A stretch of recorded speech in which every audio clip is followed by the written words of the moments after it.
नमस्कार, आप देख रहे हैं देश दिन भर। मैं हूं आपके साथ उन्नति भटनागर। बुलेटिन का आगाज खास खबर के साथ, जहां दिल्ली एमसीडी चुनाव के लिए बीजेपी ने अपना घोषणा पत्र जारी कर दिया है। बीजेपी ने इस घोषणा पत्र को संकल्प पत्र नाम दिया है। अपने घोषणा पत्र में बीजेपी ने एमसीडी की सभी सेवाएं ऑनलाइन करने, 5 रुपए में भोजन, मेधावी छात्रों को मुफ्त साइकिल और गरीब को पक्का मकान देने का ऐलान किया। इसके साथ ही सभी एमसीडी स्कूलों को अगले 5 सालों में स्मार्ट स्कूल में तब्दील करने का भी ऐलान किया है। इस दौरान केंद्रीय मंत्री पीयूष गोयल, दिल्ली बीजेपी अध्यक्ष आदेश गुप्ता, दिल्ली के सांसद रमेश बिधूड़ी, हर्षवर्धन, हंसराज समेत बीजेपी के कई वरिष्ठ नेता मौजूद रहे। संकल्प पत्र की बात कही जाए तो पहले हमने निगम में ई गवर्नेंस की व्यवस्था को सुचारू किया था। हम इसको और भी बेहतर बनाएंगे। निगम की सेवाएं मोबाइल के माध्यम से और डिजिटल माध्यम से हम उसको पारदर्शी बनाएंगे, ट्रांसपेरेंट बनाएंगे। दूसरा संकल्प है प्रदूषण नियंत्रण में निगम पूरी तरह से योगदान अपना देगा। दिल्ली को सस्टेनेबल एवं ग्रीन सिटी बनाने के लिए हमने दिल्ली के लगभग 16,000 जो हमारे पास पार्क है उनमें ग्रीन कवर किया है। अपडेट देते हैं, हमारे संवाददाता पीयूष तिवारी हमारे साथ जुड़ गए हैं। पीयूष, देखिए, बीजेपी की तरफ से घोषणा पत्र जारी कर दिया गया है, नाम दिया गया है संकल्प पत्र। बड़ा कहीं ना कहीं ये विश्वास जगाने की कोशिश है कि कहीं ना कहीं बीजेपी जो कहती है वो करती है। जी बिल्कुल, देखिए आज भारतीय जनता पार्टी दिल्ली बीजेपी प्रदेश ने कहीं ना कहीं दिल्ली नगर निगम चुनाव के लिए घोषणा पत्र जारी कर दिया है और इस घोषणा पत्र को संकल्प पत्र का नाम दिया गया है। केंद्रीय मंत्री पीयूष गोयल, दिल्ली बीजेपी प्रभारी बैजयंत पांडा, इसके साथ ही दिल्ली बीजेपी प्रदेश आदेश गुप्ता और तमाम जो दिल्ली के सांसद हैं वो इस दौरान मौजूद रहे। उन्होंने संकल्प पत्र जारी किया। सबसे खास बात है कि संकल्प पत्र में 5 रुपए में खाना, स्मार्ट स्कूल, 5वीं के मेधावी छात्राओं को मुफ्त साइकिल सहित कई वादे किए गए हैं। बीजेपी ने संकल्प पत्र में निगम की सुविधाएं मोबाइल और डिजिटल माध्यम से दिए जाने के साथ ही सरकार बनने पर 100 दिन के अंदर ही एमसीडी ऐप पर भी सभी जानकारी देने की बात कही है। गरीबों को आवास और स्वरोजगार देने का भी वादा इस संकल्प पत्र में किया गया है। बीजेपी ने संकल्प पत्र में वादा किया है कि केंद्र सरकार की मदद से 5 सालों में दिल्ली में 7 लाख गरीबों को आवास देंगे। इसके अलावा युवाओं के लिए 1 लाख स्वरोजगार के अवसर बनाने का भी वादा किया गया है।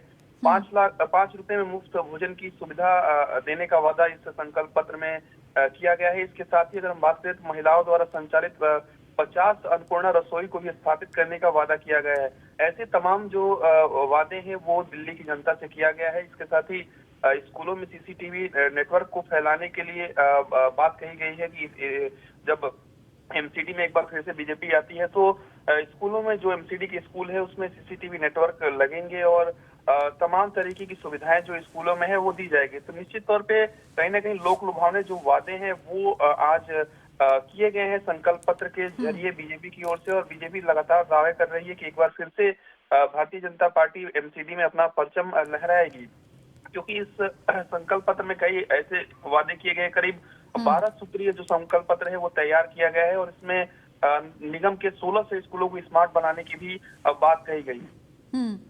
बिल्कुल। और देखिए किस तरीके से आम आदमी पार्टी जो बड़े मुद्दे उठा रही थी, बीजेपी के ऊपर जो बड़े सवाल खड़े किए जा रहे थे, कहीं ना कहीं उसका पूरी तरीके से ध्यान रखा गया है इस घोषणा पत्र में पीयूष। और जिस विकास की बात बीजेपी करती है उसी को दोहराया गया है इस घोषणा पत्र के जरिए भी।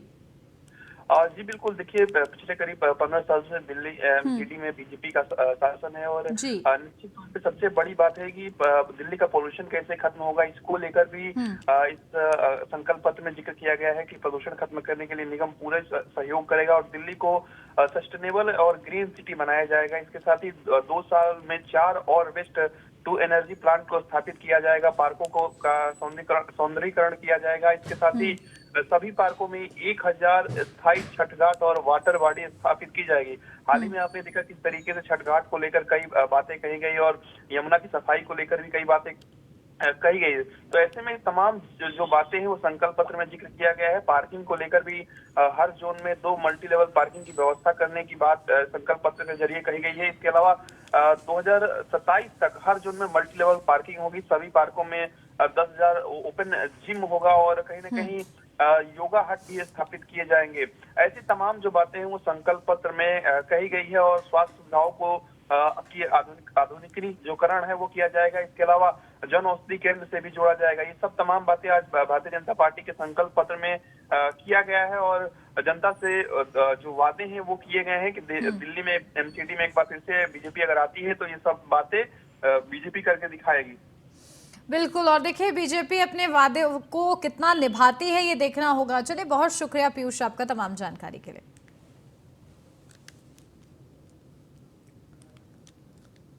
दिल्ली के मानेक शॉ सेंटर में आयोजित बजट पूर्व बैठक में केंद्रीय वित्त मंत्री निर्मला सीतारमण के साथ ही अन्य राज्यों के वित्त मंत्री भी शामिल हुए।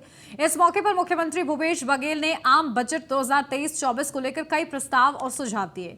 उन्होंने कहा कि राज्य शासन के कर्मचारी और उनके परिवार के सुरक्षित भविष्य के लिए हमने पुरानी पेंशन योजना लागू की है। एनएसडीएल के पास 31 मार्च तक जमा 17,240 करोड़ की राशि वापस की जाएगी ताकि कर्मचारियों के सामान्य भविष्य निधि में डाली जा सके।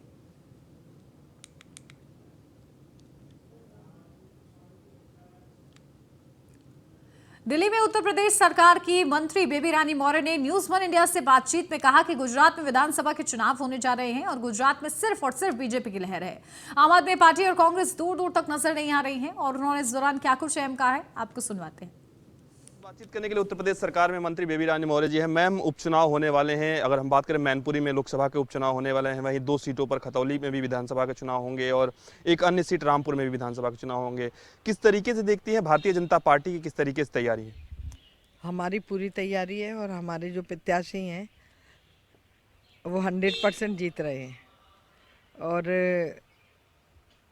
मैं इतना कह सकती हूँ कि भारतीय जनता पार्टी का हर कार्यकर्ता बहुत मेहनत कर रहा है, बहुत लगन के साथ, निष्ठा के साथ, चाहे वो रामपुर का चुनाव हो, चाहे खतौली का चुनाव हो, चाहे हमारा मैनपुरी का चुनाव हो, हम लोग तीनों ही चुनाव जीतेंगे। डिम्पल यादव चुनौती है क्या, अगर आप मानती हैं डिम्पल यादव की एक बड़ी चुनौती हो सकती है? मैनपुरी में किस तरीके से भारतीय जनता पार्टी की तैयारी है? मैनपुरी में भारतीय जनता पार्टी की पूरी वो है तैयारी।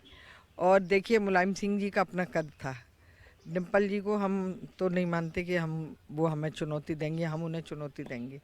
क्या ये चुनाव जीती है? आखिरी सवाल रहेगा मैम, गुजरात से, गुजरात में भी विधानसभा के चुनाव नज़दीक है, प्रधानमंत्री का ही क्षेत्र है, वहीं से वो आते हैं, आप भी वहाँ गई थी। किस तरीके से गुजरात में तैयारी है sir ma'am Bharatiya Janata party? Gujarat में तो मुझे लग रहा है कि पहले से ज़्यादा सीट पे हम चुनाव जीतेंगे। और मैं गोधरा विधानसभा में थी, हमें तो ना तो वहाँ दिखाई दी ना कांग्रेस दिखाई दी, भाजपा ही भाजपा दिख रही थी। धन्यवाद मैम। तो ये थी हमारे साथ उत्तर प्रदेश सरकार में मंत्री बेबी रानी मौर्य जी, जिनका साफ तौर पर कहना है कि गुजरात में भी हम चुनाव लड़ेंगे और उपचुनाव में भी हम लोग जीतेंगे। राम त्रिपाठी के साथ पीयूष तिवारी, नई दिल्ली। उत्तराखंड सरकार और पार्टी संगठन में समन्वय को चर्चा करने और पार्टी आलाकमान से मुलाकात करने दिल्ली पहुंचे उत्तराखंड बीजेपी अध्यक्ष महेंद्र भट्ट ने न्यूज वन इंडिया से खास बातचीत की। इस दौरान उन्होंने बताया कि किसी की कोई नाराजगी नहीं है, संगठन सरकार के साथ खड़ा है। साथ ही उन्होंने कांग्रेस की पदयात्रा पर प्रतिक्रिया भी दी है, सुनवाते हैं आपको। हमारे साथ बातचीत करने के लिए उत्तराखंड बीजेपी के प्रदेश अध्यक्ष महेंद्र भट्ट जी हैं। सर, जिस तरीके से खबरें निकलकर सामने आई, पूर्व जो मुख्यमंत्री हैं त्रिवेंद्र सिंह रावत की बात करें या तीरथ सिंह रावत की बात करें, खबरें ये निकलकर सामने आई कि सरकार और संगठन में समन्वय नहीं है। क्या कुछ इस खबरों का उद्देश्य है सर, क्या कुछ आप कहेंगे? देखिए, आज के तकनीकी युग में पोर्टल से लेकर अनेकों ऐसे माध्यम हो गए हैं समाचारों के, जिनमें व्यक्ति का जो मंतव्य है वो निकल कर नहीं आता है। इसलिए कई बार इसको भ्रांतियाँ खड़ी होती हैं। त्रिवेंद्र सिंह रावत जी हैं, अपने तीरथ सिंह जी हैं, हमारे भारतीय जनता बहुत वरिष्ठ कार्यकर्ता हैं, हमारे पूर्व मुख्यमंत्री रहे हैं, एक सांसद हैं तीरथ जी। तो जब मैं उनसे मिला तो मैं कह सकता हूँ कि उन मंतव्य को हटकर अगर समाज विषय जाता है उसकी चर्चाएं कुछ दिन रहती हैं। तो लगता है कि कोई नाराजगी नहीं है, क्योंकि उत्तराखंड के प्रभारी जो हैं वो भी उत्तराखंड जाने वाले हैं, आप लोगों को इससे भी संभवतः वो बैठक करेंगे, बातचीत कर सकते हैं। देखिए, उत्तराखंड प्रभारी जी का भी कोई कार्यक्रम बना नहीं है। जब हर वर्ष हर माह हमारे प्रभारियों के दौरे होता है, भिन्न पार्टी की संगठनात्मक बैठकें होती हैं, अनेकों कार्यक्रमों का निर्धारण होता है। उन कार्यक्रमों निर्धारण और बैठकों में अपने संगठन के प्रभारी का जो मार्गदर्शन मिलता है वो हर महीने मिलता है। इसलिए वो आ रहे हैं किसी विषय को लेकर, ऐसा नहीं है। पार्टी के कार्यक्रमों को गति देने के लिए संगठन प्रभारी का हमेशा आगमन होता है। मुख्यमंत्री हरीश रावत पदयात्रा निकाल रहे हैं, लोकसभा चुनाव की तैयारी कहीं ना कहीं अभी से इसको जोड़कर इससे देखा जा रहा है। देखिए, मैंने सब जगह बता रहा हूँ, कांग्रेस जो है नेतृत्व विहीन हो गई है। अब स्थिति ये होगी कांग्रेस की कि ये प्रदर्शन करके अपने अपने क्षेत्रों का अलग प्रदर्शन करके मैं कितना मैं कितना बलवान हूँ, ये कांग्रेस के अंदर प्रदर्शित कर रहे हैं। धन्यवाद सर। तो थे हमारे साथ उत्तराखंड बीजेपी के प्रदेश अध्यक्ष महेंद्र भट्ट जी, जिनका साफ तौर पे कहना है कि एमसीडी में एक बार फिर से भारतीय जनता पार्टी अपना परचम लहराने जा रही है। वीडियो राम त्रिपाठी के साथ पीयूष तिवारी, नई दिल्ली। जम्मू कश्मीर के दौरे पर जाएंगे सीएम मनोहर लाल। रविवार को जम्मू दौरे पर रहेंगे। माता वैष्णो देवी मंदिर के दर्शन करेंगे सीएम मनोहर लाल। तो देखिए, बड़ी जानकारी, जम्मू कश्मीर का दौरा होगा मुख्यमंत्री मनोहर लाल खट्टर का। रविवार को जम्मू दौरे पर रहेंगे और इस दौरान कार्यक्रमों में भी वो शिरकत करते नजर आएंगे। साथ ही साथ देखिए, खास उनका ये दौरा है माता वैष्णो देवी मंदिर के दर्शन के लिए, और इसके लिए जम्मू कश्मीर का उनका विशेष दौरा, तैयारियां मुकम्मल कर ली गई हैं। सुरक्षा के भी पुख्ता इंतजाम किए गए हैं।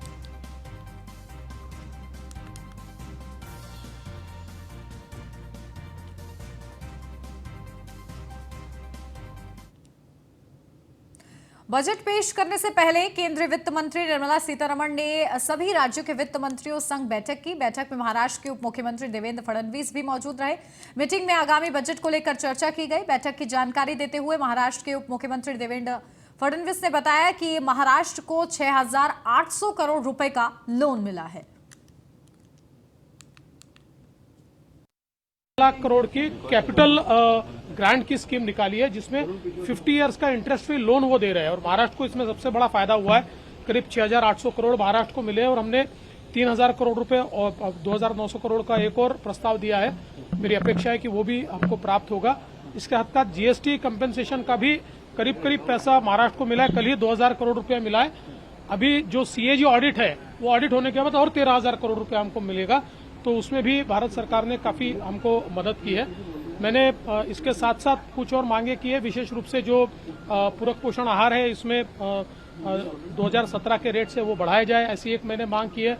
एनडीआरएफ में अभी चूंकि क्लाइमेट चेंज के कारण कुछ चीजें बदली है, जैसे 65 मिलीमीटर बारिश की जगह 7-8 दिन बारिश आती है और किसानों की फसल बर्बाद होती है, तो इसलिए उसको भी उसमें शामिल किया जाए, ऐसी भी चीजें मैंने रखी है। एक चीज और मैंने रखी कि लॉजिस्टिक्स के लिए केंद्र सरकार विशेष रूप से मदद करे, इस संदर्भ में भी एक बात मैंने रखी हुई है। इसके साथ साथ उद्योग बड़े पैमाने पर आ रहे हैं, तो उद्योगों को भी जो छोटे उद्योग है, हमारे एसएमएस जो है, उनका जो प्रोविडेंट फंड ग्रांट्स अगर उनको हम दे तो ज्यादा बड़े पैमाने पर रोजगार तैयार हो। महाराष्ट्र के वाशिम जिले के ग्राम आसे गांव में सड़क निर्माण को लेकर ग्रामीणों ने रोष व्यक्त किया है। आसे गांव के लोगों ने खड्डों से परेशान होकर सड़क बनाने के निर्माण को लेकर रास्ता रोको आंदोलन किया है, जिसके बाद थाने के थानेदार की ओर और पीडब्ल्यूडी विभाग के अधिकारियों की मध्यस्थता से 10.5 किलोमीटर सड़क निर्माण कार्य के लिए 4 करोड़ 83 लाख रुपए देने की मंजूरी देकर पत्र सौंपे जाने के बाद ये आंदोलन समाप्त हुआ।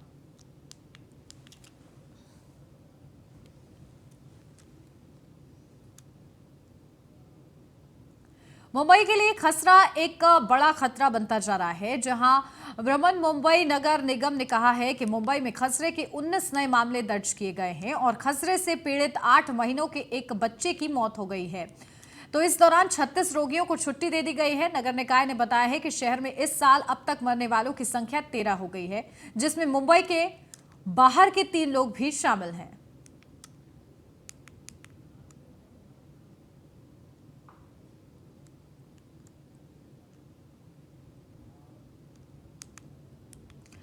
तो करते एक और महत्वपूर्ण खबर का, जहां एक वीडियो सामने आया और वीडियो के आधार पर पुलिस जांच में जुटी है। मुंबई में बीते दिनों एक होटल में मराठी संगीत बजाने को लेकर महाराष्ट्र नवनिर्माण सेना के कार्यकर्ताओं ने जमकर तोड़फोड़ की, जिसका वीडियो सोशल मीडिया पर तेजी से वायरल हो रहा है।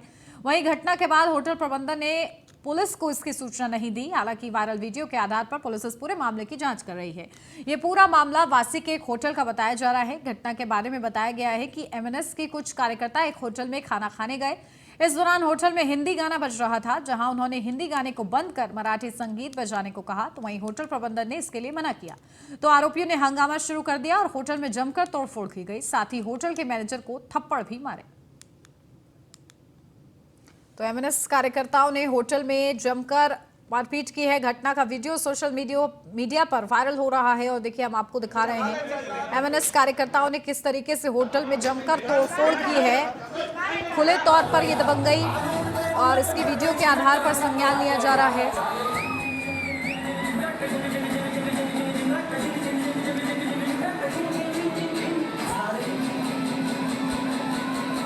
तो देखिए घटना का ये वीडियो सोशल मीडिया पर तेजी के साथ वायरल हो रहा है, जहां एमएनएस के कार्यकर्ता है ये जिसने होटल में जमकर तोड़फोड़ की है और देखिए कैसी तीखी नोकझोंक हुई है। ये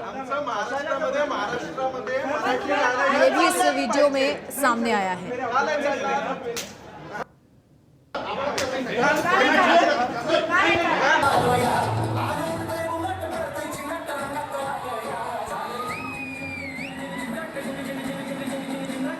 तो देखिए खुले तौर पर एमएनएस कार्यकर्ता की दबंगई सामने आई है। इस पर पुलिस क्या एक्शन लेती है ये देखना होगा ताकि इस तरीके से गुंडई रुक सके।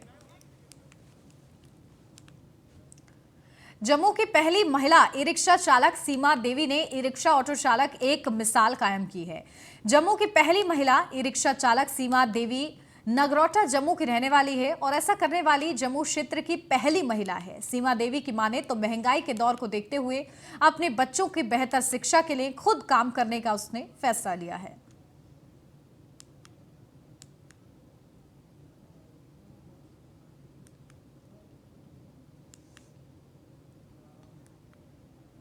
जम्मू कश्मीर के रामबन जिले के बठौत इलाके में एक मिनी बस में आईडी रखे होने से सूचना से हड़कंप मच गया। खबरों की माने तो बस यात्रियों से भरी थी। हालांकि मामले की सूचना मिलते ही मौके पर पहुंची पुलिस ने और बम विस्फोटक दस्ते ने आईडी को डिफ्यूज कर दिया, जिससे एक बड़ी घटना होने से बच गई।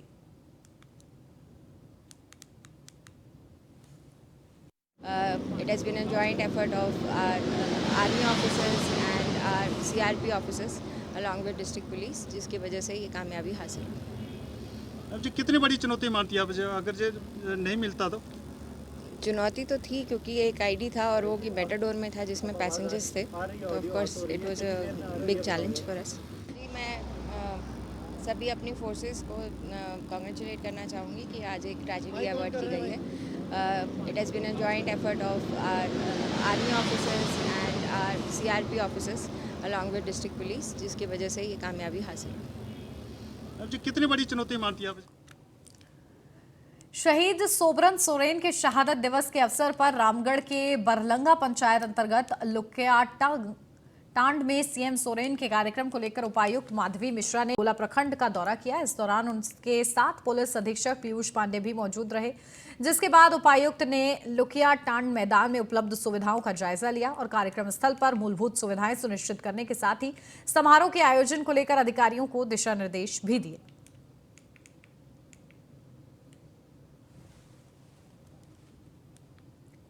रांची में मनरेगा घोटाला मामले में प्रवर्तन निदेशालय के सामने हाजिर होने के बजाय अफसर और राजनेताओं का करीबी विशाल चौधरी थाईलैंड भाग रहा था। इसी दौरान सुरक्षा कर्मियों ने उन्हें दिल्ली एयरपोर्ट पर पकड़ लिया। इसके बाद इसकी सूचना ईडी को दी गई। मौके पर पहुंचे ईडी के अधिकारियों ने विशाल चौधरी को समन देकर 28 नवंबर को रांची स्थित कार्यालय में हाजिर होने का निर्देश देकर छोड़ दिया। बता दें कि ईडी ने मनरेगा घोटाले की जांच के दौरान विशाल के अशोक नगर स्थित घर और उसके संस्था पर छापा मारा था। बता दें रांची के मांडर में विशाल चौधरी की 22 एकड़ जमीन के कागज भी ईडी को मिले हैं।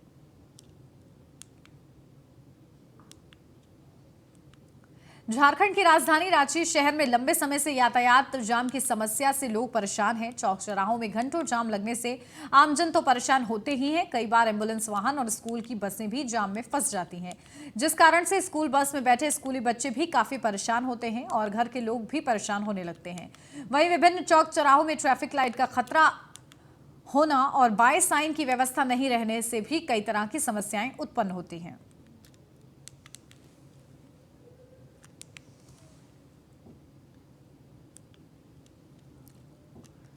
बिहार सरकार का जिला प्रशासन कटिहार द्वारा आयोजित 2 दिवसीय जिला स्तरीय युवा महोत्सव का आयोजन किया गया। वहीं इस कार्यक्रम का शुभारंभ कटिहार सांसद दुलाल चंद्र गोस्वामी, एसपी जितेंद्र कुमार, जिला परिषद अध्यक्ष रेशमी सिंह ने संयुक्त रूप से किया है। तो वहीं जिला स्तर पर आयोजित इस कार्यक्रम में प्रखंड स्तर के चयनित प्रतिभागी अपनी प्रतिभा दिखा रहे हैं। जिला स्तर पर चयनित प्रतिभागी को राज्य स्तर पर आयोजित होने वाले युवा महोत्सव में भाग लेने का मौका मिलेगा। और तलब है कि एसपी जितेंद्र कुमार ने इस कार्यक्रम को संबोधित करते हुए कहा है कि स्वामी विवेकानंद युवाओं के लिए एक प्रेरणा है, जो उन्होंने जीवन में आगे बढ़ते और सफलता हासिल करने के लिए प्रेरित करते हैं। यही कारण है कि उनके जन्मदिन को युवा दिवस के रूप में मनाया जाता है।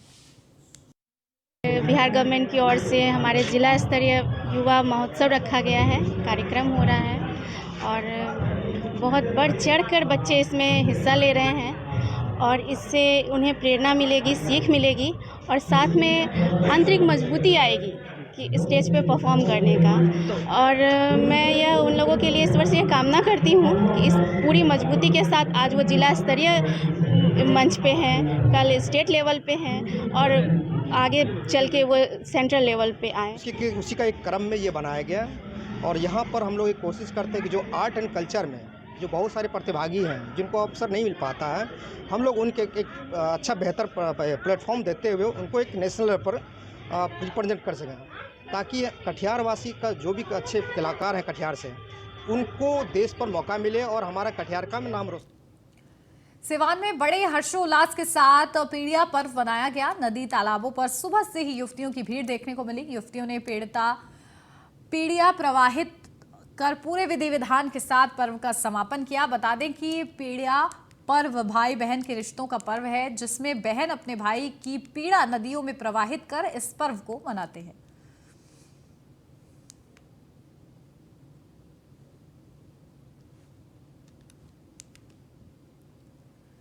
बिहार के सहरसा से अब खबर, जहां रक्तकाली मंदिर में स्थित बाबा कारू खिरहर संग्रहालय का बुरा हाल है, जहां संग्रहालय में रखी मूर्तियां धीरे धीरे जमींदोज होती जा रही हैं, जिसमें जिला प्रशासन की ओर से लापरवाही बरती जा रही है। बता दें कि साल 2005 में संग्रहालय से बुद्ध की मूर्ति चोरी हो गई थी और यह संग्रहालय बंद हो गया था, लेकिन साल 2021 में एनडीए सरकार में इसे फिर खोला गया।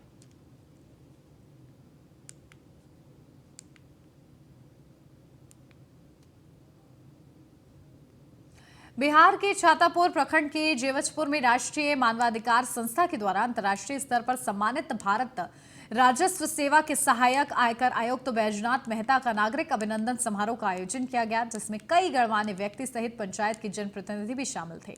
नागरिक अभिनंदन में पंचायत के पूर्व मुखिया प्रतिनिधि रमेश मुखिया, अशोक मेहता, रामचंद्र मेहता, अर्जुन मेहता सहित कई लोगों ने बैजनाथ मेहता को फूल माला पहनाकर अंग वस्त्र देकर सम्मानित किया। इस दौरान बैजनाथ मेहता ने बताया कि वे हमेशा सामाजिक कार्यों से जुड़े रहते हैं।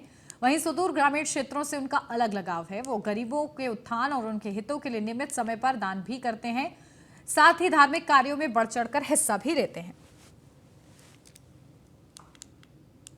विह्वल हूँ जो मेरे समाज से काफ़ी जाने माने लोग हैं, दोस्त बंधु भी हैं, जिनसे हम बहुत दिनों के बाद भी मिले हैं। इतना भव्य स्वागत हुआ है, मैं भाव विह्वल हूँ, शब्दों में जिसका बयान नहीं किया जा सकता है। जो आपके लिए आपका समाज आपको कितना प्यार करता है। बिहार के नालंदा से एक दर्दनाक खबर सामने आई, जहां रसोई गैस सिलेंडर के घर में आग लगने से झुलसी 2 सगी बहनों की इलाज के दौरान मौत हो गई। ये पूरी घटना वेना थाना क्षेत्र के कमल बिगहा गांव की है। वहीं मौत की सूचना मिलते ही परिजनों में कोहराम मच गया। बता दें कि घटना में मृतक दोनों बहनों की पहचान सोनाक्षी और मीनाक्षी के रूप में हुई है।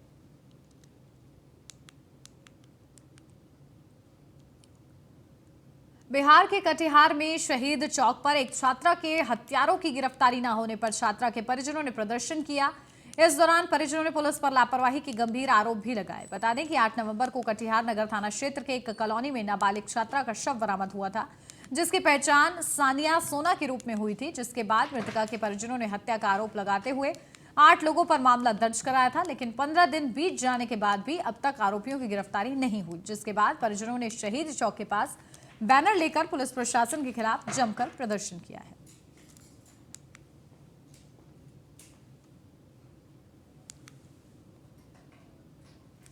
बिहार के अन्य जिलों समेत कटिहार के सैकड़ों वार्ड सदस्य अपनी 9 सूत्री मांगों को लेकर पटना के गर्दनी बाग में 20 नवंबर से भूख हड़ताल पर बैठे हैं वार्ड सदस्यों की माने तो जब तक उनकी मांगें पूरी नहीं होती उनका भूख हड़ताल ऐसे ही जारी रहेगी। बता दें कि वार्ड सदस्यों के अधिकारियों की कटौती और पंचायती राज मंत्री द्वारा वार्ड सदस्यों के ऊपर आपत्तिजनक बयान देने को लेकर वार्ड सदस्यों ने सरकार पर दोहरी नीति का आरोप लगाया है।